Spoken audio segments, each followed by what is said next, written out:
Olá! No vídeo de hoje a gente conversa sobre as minhas melhores leituras de 2022 e para este ano eu pensei em fazermos num esqueminha diferente do que a gente fez nos últimos 2 anos. Então vou continuar com aquilo de ranquear as 3 melhores leituras do ano, colocar primeiro, segundo e terceiro lugar. Além disso, não, porque isso já seria exigir demais de mim. Mas para este ano eu consegui chegar num top 10. O que significa que teremos algumas menções honrosas? Sim, teremos, porque neste ano eu li bastante coisa que vale a pena comentar neste vídeo aqui, mas consegui restringir um top 10 aí. Foi difícil? Foi, mas temos aqui ele. E sem mais delongas, vamos começar já com a minha melhor leitura de 2022, que não teve como ser outra que não De Amor e Trevas, do Amos Oz. Este livro aqui faz com que eu me lembre de uma das minhas passagens favoritas da vida, que pertence ao James Baldwin, que diz o seguinte: você acha que toda a sua dor e o seu coração partido é sem precedentes na história, mas aí você lê. Ou seja, sabe quando você está vivenciando uma situação tão dolorosa e que parece ser tão única que você pensa, ninguém nunca sofreu como eu, ninguém nunca teve um coração partido como o meu, mas aí você abre um livro e encontra ali naquelas páginas a descrição de exatamente o que você está sentindo? Foi o que aconteceu comigo com De Amor e Trevas. E o que a gente tem neste livro aqui? Este é o livro de memórias do Amos Oz, um dos mais importantes, se não o autor mais importante de Israel. Lembro de ter lido em algum lugar por aí que este livro aqui, inclusive, tirando a Bíblia, é a obra literária mais vendida de Israel. E lendo isso aqui, você nem se surpreende muito com essa informação, porque o livro é realmente maravilhoso. Então, Amos Oz nasce em 1939 em Jerusalém, e aqui a gente tem acontecimentos da vida dele durante a sua infância e juventude, ou seja, ali mais ou menos na década de 1940 e 1950. E a história do Amos Oz é um negócio tão impressionante, primeiro porque percebam que Amos Oz nasce em Jerusalém, só que ele nasce em 1939.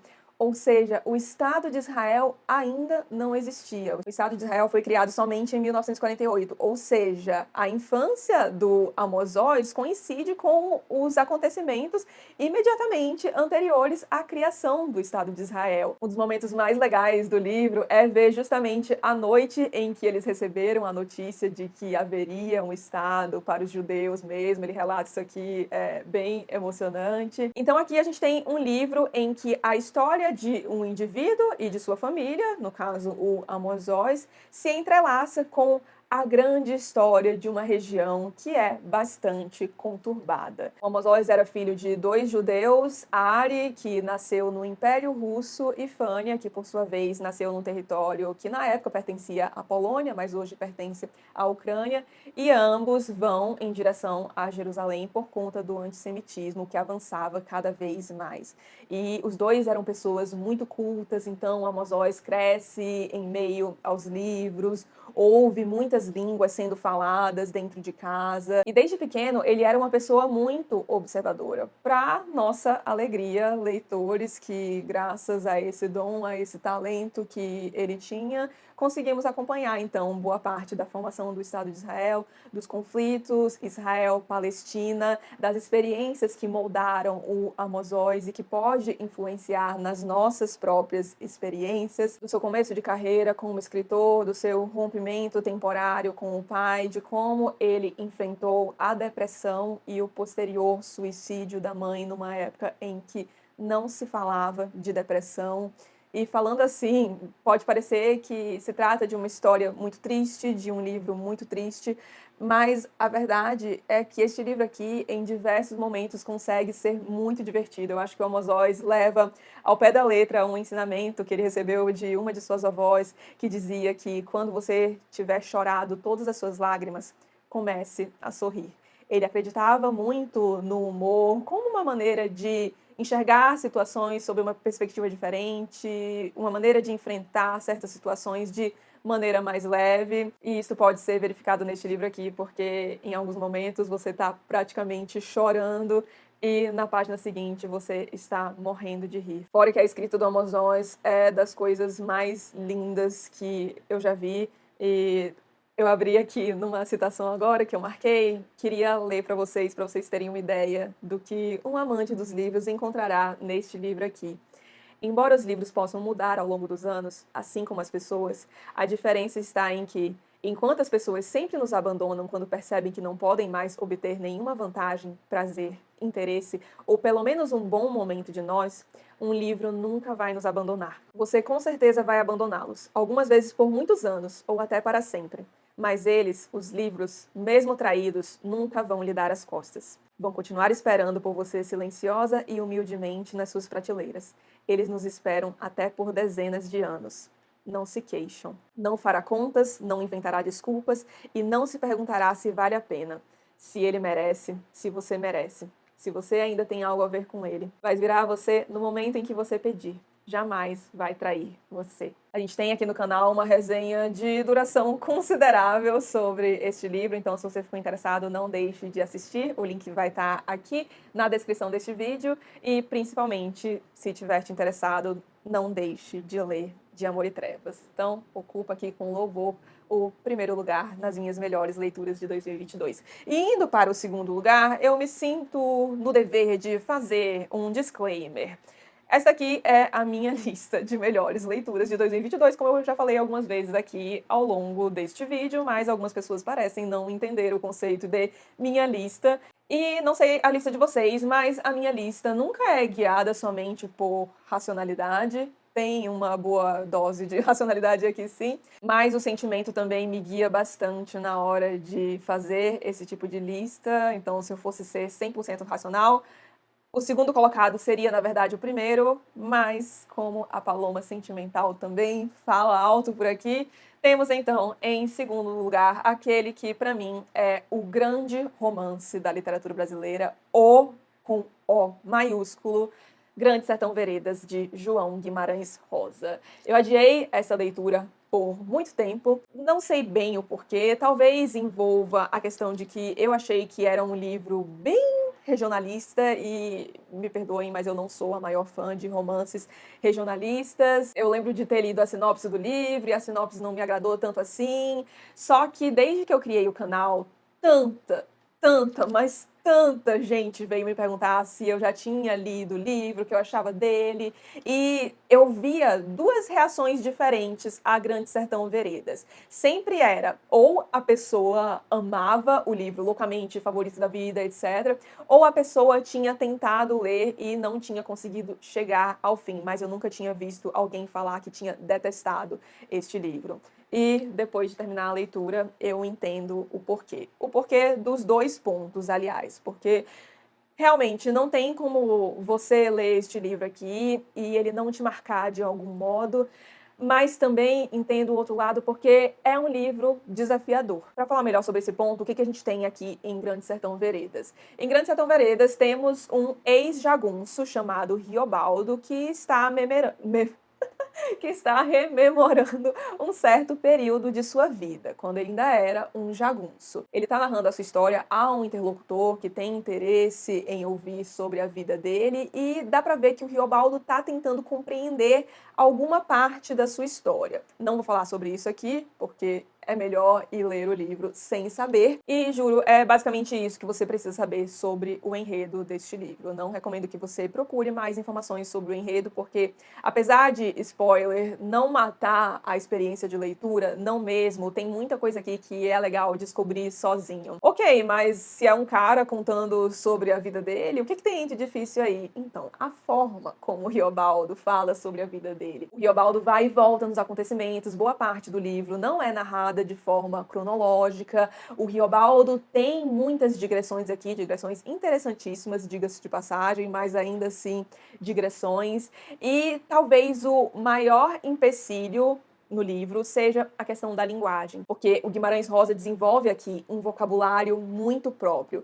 E no começo, você lê e fica, meu Deus do céu, o que é isso? O que está escrito aqui? Algumas vezes você tem que ler a sentença mais de uma vez para entender o que o Riobaldo está falando, mas Juro, é impressionante como você parece se ambientar ao livro. No começo eu estava achando muito esquisito, lendo e relendo, mas depois de umas 10, 20 páginas eu não só estava completamente entregue à linguagem, mas também achando a linguagem uma coisa natural e, por que não, essencial para que Guimarães Rosa pudesse nos contar a história do ex-jagunço Riobaldo. Se eu não me engano, eu falei sobre esse aspecto na resenha que eu fiz para este livro, que vai estar linkada aqui na descrição do vídeo para vocês, mas falo de novo.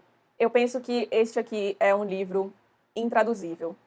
Não tem como um leitor ler isso aqui em uma outra língua e sentir o que o leitor, que é falante do bom português brasileiro, vai sentir. Então, aproveite o privilégio e, em algum momento da sua vida, por favor, se disponha a ler este monumento aqui da nossa literatura e que ocupa aqui com louvor o segundo lugar nas minhas melhores leituras do ano. Agora, a terceira colocação foi bastante difícil. Eu pensei em 3 livros aqui da lista para ocupar este lugar. O primeiro e o segundo lugar, para mim, estavam muito claros, mas para o terceiro eu acabei optando por um livro que me fez uma pessoa mais interessante, eu diria, que é Os Europeus, de Orlando Figes, subtítulo O Século XIX e o Surgimento de uma Cultura Cosmopolita. Eu amei isso aqui. Foi o livro mais interessante que eu li neste ano e o livro que mais fez com que eu aprendesse coisas. Por isso, digo que me fez uma pessoa mais interessante, porque o que a gente tem aqui. Hoje em dia, parece muito normal pra gente que um artista lance um CD, ainda se fala CD, um álbum num dia X e que nesse mesmo dia o mundo inteiro esteja ouvindo as mesmas músicas, sabe? Quando você tá aqui ouvindo uma música X, aí você vai viajar pra um lugar e lá essa música também tá tocando. Então, principalmente se tratando desses sucessos globais, etc., isso parece algo muito natural. Mas você já parou pra pensar como é que esse fenômeno surgiu?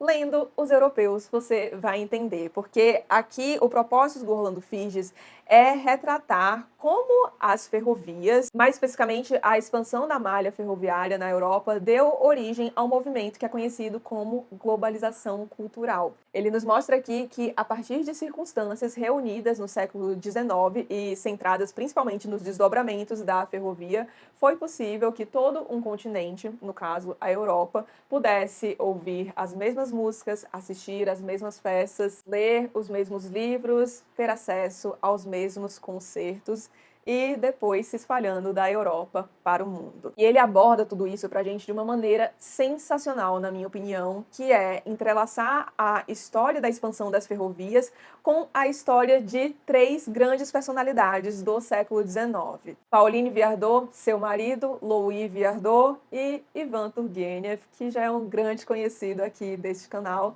um dos maiores autores da literatura russa que já existiu. Se você tem interesse na vida de alguma dessas pessoas que eu acabei de mencionar aqui, nesse contexto do século XIX, cosmopolitismo, você precisa ler este livro.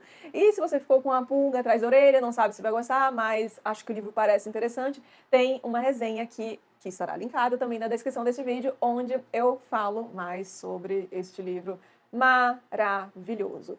Terceiro lugar, fechando então o ranking, porque o que vem a partir de agora não está ranqueado. Vou pegando aqui na pilha que tá do meu ladinho de forma aleatória, que foi a forma que eu dispus aqui. Pois bem, o próximo aqui da pilha é o livro que eu sempre quis ler sobre o Holocausto e que eu não sabia que existia, até que finalmente eu li no ano passado. Falo de O Holocausto, do Lawrence Rees. Eu, obviamente, comprei este livro buscando saber mais sobre o Holocausto, porque é um assunto que me interessa muito, principalmente pelo fato de que, por mais que eu já tenha lido muito sobre o assunto, ainda parece ser algo incompreensível. Você olhar para o que aconteceu e se perguntar como aquilo foi possível. Então eu esperava ver aqui principalmente sobre o período do Holocausto mesmo, mas o Lawrence Rees, além de falar do Holocausto em si, fala de como que surgiu esse preconceito contra os judeus. Então ele vai rememorando a história, até que a gente veja que começou a surgir um preconceitozinho ali, um preconceitozinho bobo, aí depois um preconceitozinho enrustido ali, até que começou um estereótipo. Então você tinha peças em que o personagem judeu era sempre o usurário, o ganancioso, o que roubava, até que esses elementos preconceituosos fossem ao longo da história ganhando cada vez mais sofisticação, possibilitando que o inimaginável acontecesse. E este livro é um livro extremamente bem pesquisado. O Lawrence Rees passou 25 anos se dedicando somente a entrevistas a sobreviventes, entrevistas a pessoas envolvidas com o Holocausto, com o Terceiro Reich. Ele coloca alguns testemunhos aqui e a escrita do Rees, o encadeamento do raciocínio dele é muito legal, sabe? Para esse tipo de livro que fala de um fenômeno que teve grandes escalas e razões tão difusas ao longo do tempo, eu acho que pensar numa estrutura bem robusta é essencial e o Lawrence Rees faz isso aqui com maestria e ainda com uma linguagem acessível. E este livro é um livro que teve já reflexos sobre inúmeras outras leituras que eu fiz, assim, de eu ver alguma coisa sobre a Segunda Guerra Mundial, sobre o Holocausto, e eu ter uma compreensão muito melhor daquilo que eu estava lendo, porque eu li o Holocausto. Um exemplo, aliás, foi um quadrinho que eu li no ano passado, que acabou figurando entre os melhores quadrinhos que eu li em 2022. Tem vídeo aqui sobre isso, vou deixar o link para vocês, que foi Berlim. Eu tenho certeza absoluta que eu não teria aproveitado tanto aquele quadrinho ou até mesmo gostado tanto dele se antes não tivesse lido o Holocausto. Então fica de bônus até a dica para quem quer ler Berlim algum dia. Maravilhoso. Próximo livro da pilha foi uma das minhas leituras mais recentes. Terminei o livro no comecinho do mês passado, dezembro, e não tinha como não aparecer aqui. E falo de As Vinhas da Ira, de John Steinbeck. Que livro, senhoras e senhores. Então aqui a gente tem a história de uma família, a família Joad, que por conta do Dust Bowl, que foi um fenômeno que assolou certa região dos Estados Unidos e também um pouquinho do México e do Canadá, que basicamente consistiu em grandes tempestades de areia e muita seca, e também por conta da crise de 1929, se vê obrigada a deixar suas terras no interior de Oklahoma.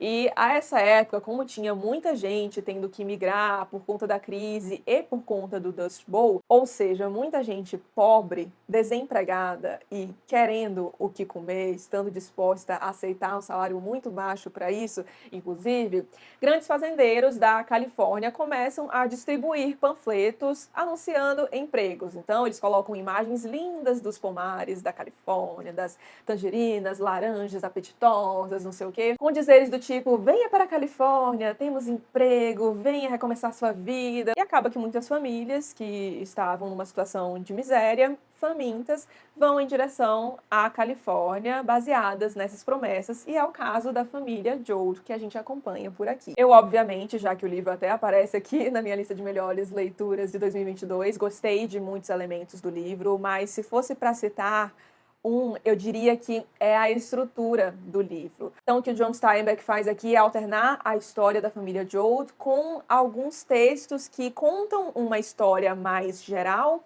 e que muitas vezes se assemelham a ensaios e são interessantíssimos. E isso para nem falar do final deste livro aqui, que certamente está entre os mais memoráveis e impactantes da literatura universal, eu diria. E olhem só quem apareceu de novo na lista.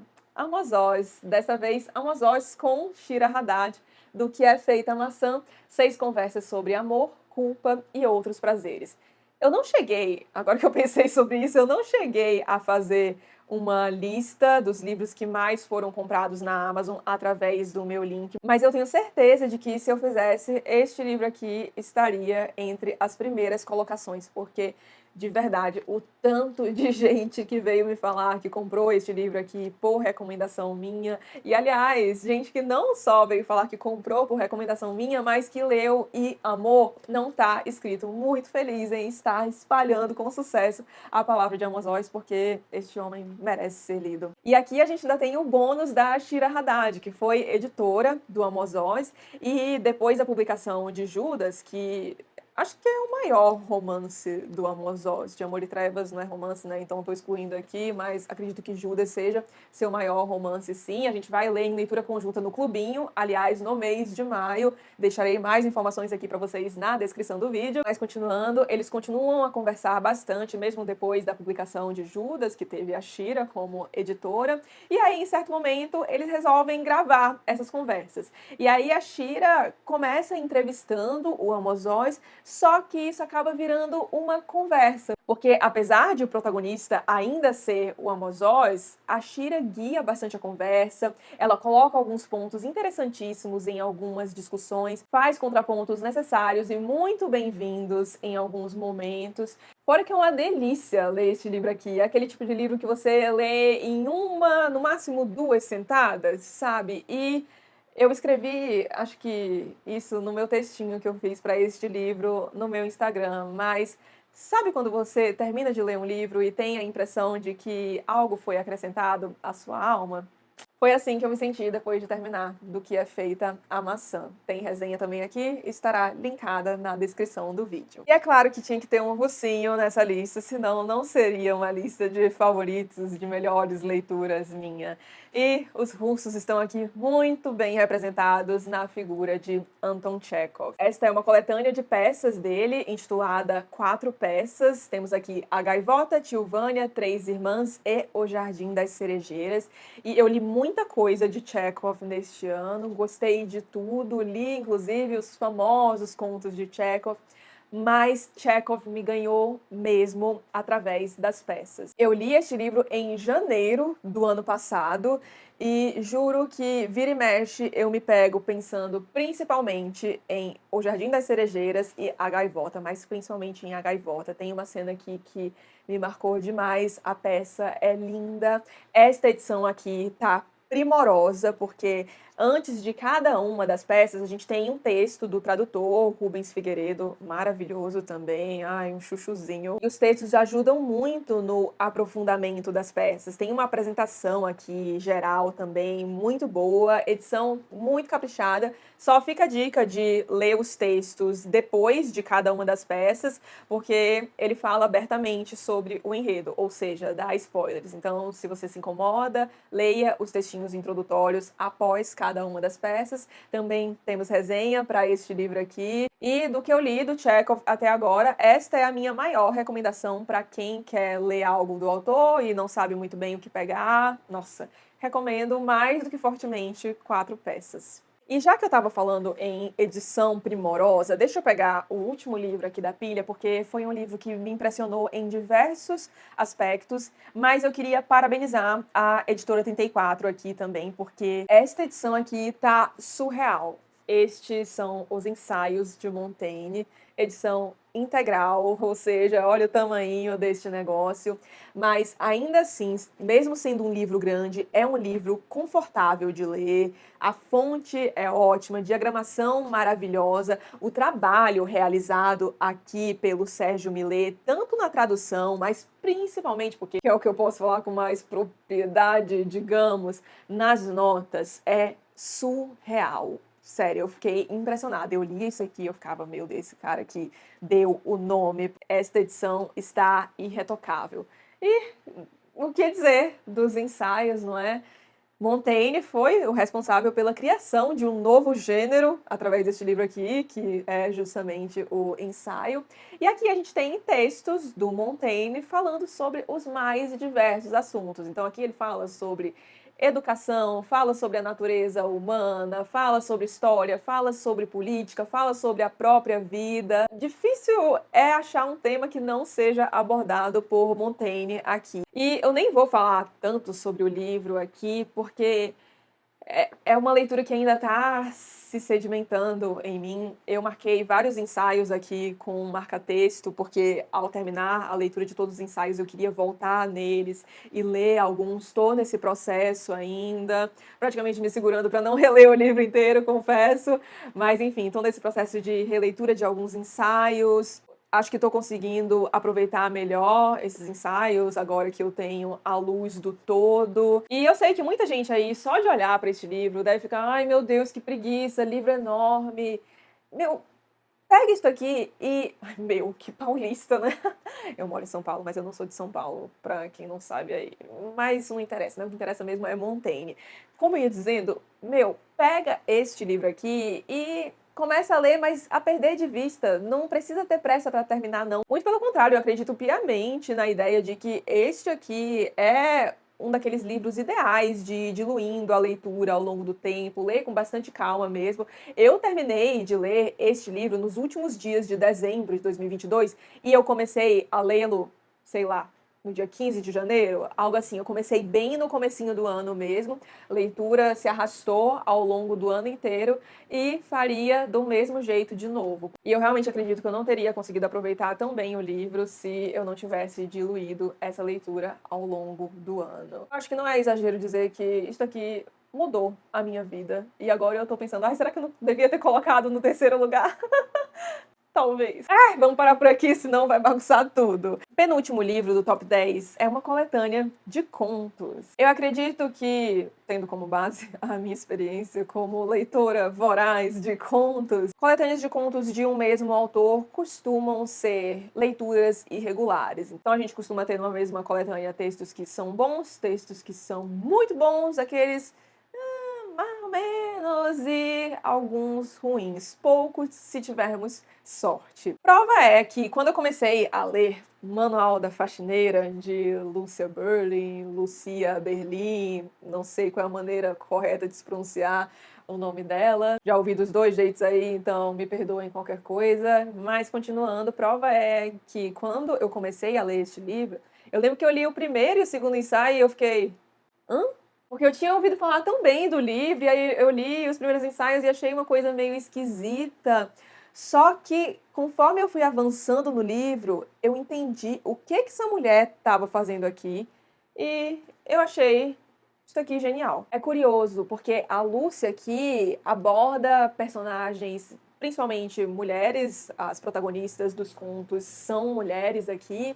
Então aborda essas mulheres que têm realidades diferentes. Acontece algumas vezes de coincidir, sim, mas no geral a gente tem histórias de vida variadas por aqui. Mas ainda assim ela consegue fazer uma espécie de panorama dessas pessoas que vivem mais à margem da sociedade, pessoas que são diversas, mas que compartilham essa situação comum de viver mais à margem e muitas vezes em diversos sentidos. Então foi uma leitura que foi crescendo muito para mim ao longo dos contos. A Lucia Berlin, infelizmente, não teve muita fama em vida. Ela tinha ali um público leitor até que bastante fiel, mas não era muito numeroso. Mas foi uma mulher que teve uma história de vida impressionante, viveu inúmeras vidas em uma só. A gente tem isso retratado aqui em um dos textos complementares desta coletânea. E sem essa vivência tão vasta, ela certamente não conseguiria ter composto uma obra deste calibre aqui, que é Manual da Faxineira, que foi publicada em 2015, se eu não me engano, essa coletânea. E através dela, a Lucia Berlin merecidamente tornou-se mais conhecida. Vamos encerrar com uma outra obra que também ficou brigando ali pelo top 3, pela terceira posição, para ser mais específica. Talvez a Paloma de Amanhã, se fosse refazer, colocaria este no top 3, talvez os ensaios. Ai, isso que é o osso de fazer esses rankings, né? Ai, meu Deus! Mas vamos logo desembuchar aqui e falar de O Tempo e o Vento, de Érico Veríssimo. Acho que muita gente estava sentindo falta desse livro até agora, né? Mas não esqueci dele, não mesmo. Coloquei até aqui para fecharmos com Chave de Ouro. Então aqui eu trouxe O Continente, que é a parte 1, mas ele tá aqui como representante da trilogia inteira, ok? Que é composta, então, por O Continente, O Retrato e O Arquipélago. Todos com resenha aqui no canal, aliás. E o que temos, afinal de contas, em O Tempo e o Vento? Aqui a gente acompanha a história de uma família chamada Terra Cambará, tendo como pano de fundo o processo de formação do estado do Rio Grande do Sul. Então, a história dessa família se entrelaça em diversos pontos com acontecimentos importantes, não só da história do Rio Grande do Sul, aliás, mas também com a história do nosso país. Tanto que a gente tem diversos personagens aqui que são figuras históricas do nosso país, como Luiz Carlos Prestes, o Getúlio Vargas, e isso só para citar alguns poucos exemplos entre os vários que a gente tem neste livro aqui. Este livro me impressionou em diversos sentidos. A história que o Veríssimo conta aqui é sensacional. A gente tem discussões riquíssimas. Através deste livro a gente consegue entender melhor a história do nosso país, a história do Rio Grande do Sul. Ele faz um panorama surreal aqui de alguns períodos históricos importantíssimos do Brasil. Mas aqui eu queria ressaltar dois aspectos. O primeiro é a estrutura do livro, que eu chamei de colcha de retalhos, porque eu acho sensacional o fato de que um capítulo está muito bem conectado com o outro. E é sempre através de uma maneira original, digamos. Por exemplo, no começo do livro, a gente está acompanhando uma história X, e aí é mencionado um punhal de prata. Aí, no capítulo seguinte, a gente vai acompanhar a história do punhal de prata, que vai nos ajudar a entender melhor a história daquela família, e a história do Brasil, e a história do Rio Grande do Sul. Sério, eu achei isso fantástico. E o segundo ponto diz respeito aos personagens maravilhosos e inesquecíveis que a gente tem aqui. Bibiana, Maria Valéria, ai, a minha amada Maria Valéria. Acho que, hoje em dia, eu diria que a Maria Valéria é a minha personagem favorita da trilogia. Eu já acreditei ser o Floriano, mas hoje em dia eu digo que Maria Valéria. E até os personagens que eu considero detestáveis, como Rodrigo Cambará, Luzia, o doutor Rodrigo Cambará depois, que a gente tem 2 Rodrigos Cambarás ao longo da história dessa família, são tão bem construídos que às vezes você tem até dificuldade pra ficar com raiva deles, sabe? Porque você vê, meu Deus, isso aqui é tão real. Eu sinto que eu podia sair na esquina e encontrar um personagem desses. Ah, eu não posso deixar de falar do Dr. Winter também, que foi um personagem que eu amei. Tio Bicho. Ah, tem um personagem maravilhoso pra comentar aqui, a Ana Terra. Ai, será que a Ana Terra é minha favorita? Enfim, Ana Terra e Maria Valéria disputam aí meu coração. E quem acompanha o canal sabe que eu li muita coisa do Érico Veríssimo neste ano, porque eu fiquei encantada com O Tempo e o Vento e gostei de tudo o que eu li dele neste ano. E no seu livro de memórias, no volume 1, se não me falha a memória, ele, analisando a sua obra em retrospecto, pensa, não sei se minha obra vai ser muito memorável, se sou um baita escritor ou algo do tipo. Mas eu creio que O Continente talvez me sobreviva algum tempo, e realmente, porque entre as 3 partes do livro, esta aqui é a minha favorita. Acho que a obra inteira sobreviveu ao teste do tempo, mas O Continente realmente é um que se sobressai ao longo da trilogia. Assim, com chave de ouro, então, encerramos o top 10 e vamos agora para as menções honrosas. Prometo ser breve. Não vou mostrar aqui, porque senão ia ter que descer minha estante inteira. Não, louca, mentira, não ia ter, não. Mas, enfim, eu vou colocar as capinhas aqui para que vocês possam ver, ok? Primeira menção honrosa, Sociedade do Cansaço, do Byung-Chul Han. E essa menção honrosa entra num caráter bem peculiar, específico, porque este não foi um livro de que eu efetivamente gostei. Eu acho que tem inúmeros problemas de organização, eu não gosto da estrutura, eu não gosto da escrita do Byung-Chul Han, mas o livro me proporcionou reflexões tão valiosas, e reflexões que eu acho que eu não teria feito se não tivesse lido o livro, que vale a pena colocar aqui, até como indicação para vocês, sabe? Eu fiz resenha sobre esse livro, não está aqui no canal, tá lá no Clubinho, na aba de resenhas. Tem algumas resenhas que eu solto de maneira exclusiva, só para quem assina o Clubinho. Informações aqui na descrição do vídeo, mas deixo a recomendação do livro, porque proporciona reflexões muito legais sobre a sociedade em que a gente vive. Aí não posso deixar de mencionar também as releituras maravilhosas que foram feitas neste ano. A começar pelos meus 2 livros favoritos da vida, O Som e a Fúria e Ana Karenina. Teve leitura conjunta de Ana Karenina, aliás, foi maravilhosa. Teve leitura conjunta de O Som e a Fúria também, mas só a de Ana Karenina tá disponível aqui no canal. Então fica a dica, se você pretende ler Ana Karenina, saiba que tem uma playlist aqui com vídeos em que eu falo sobre todas as partes de Ana Karenina detalhadamente. E no Clubinho tem vídeos detalhados sobre O Som e a Fúria. Mas livros maravilhosos, fiquei muito feliz que eu pude reler os 2 neste ano, ainda mais na companhia de vocês. Li também 2 livros da musa da minha vida, minha autora favorita, Susan Sontag. Reli, no caso, o Sobre Fotografia e Diante dos Outros, que finalmente ganharam resenhas aqui no canal.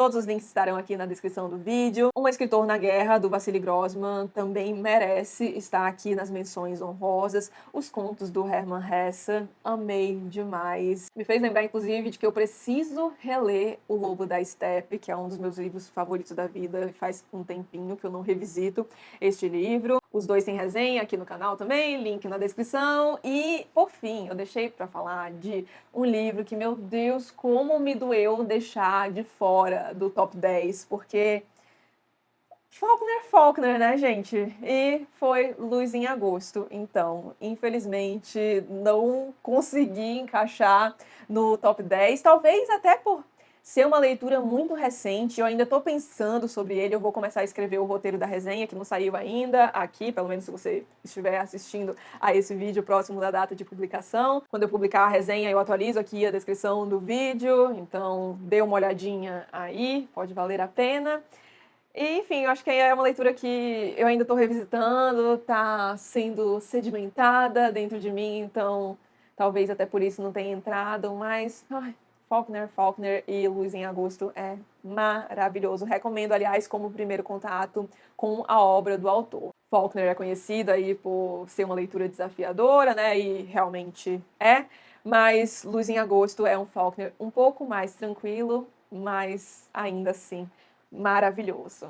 Então, falei que ia ser breve, consegui, né? Encerramos, assim, as melhores leituras do ano de 2022. Que 2023 seja tão maravilhoso de leituras como foi 2022, não só para mim, mas para vocês aí que estão assistindo a este vídeo também. Não deixem de me contar aqui nos comentários quais que foram as melhores leituras de vocês. Se quiserem fazer um top 3, eu vou adorar. Sempre pego dicas com vocês nos comentários, ouço com carinho as recomendações, tanto que olha, daqui da pilha, que eu consigo lembrar fácil, O Tempo e o Vento e Grande Sertão Veredas, acho que se não fossem vocês mandando tanta mensagem para eu ler logo esses livros, talvez não tivesse os lido no ano passado. E li e devo crédito aí todinho a vocês. Se você gostou do vídeo, não esqueça de deixar um like e de se inscrever aqui no canal, caso não seja inscrito ainda. Um grande beijo e até os próximos vídeos.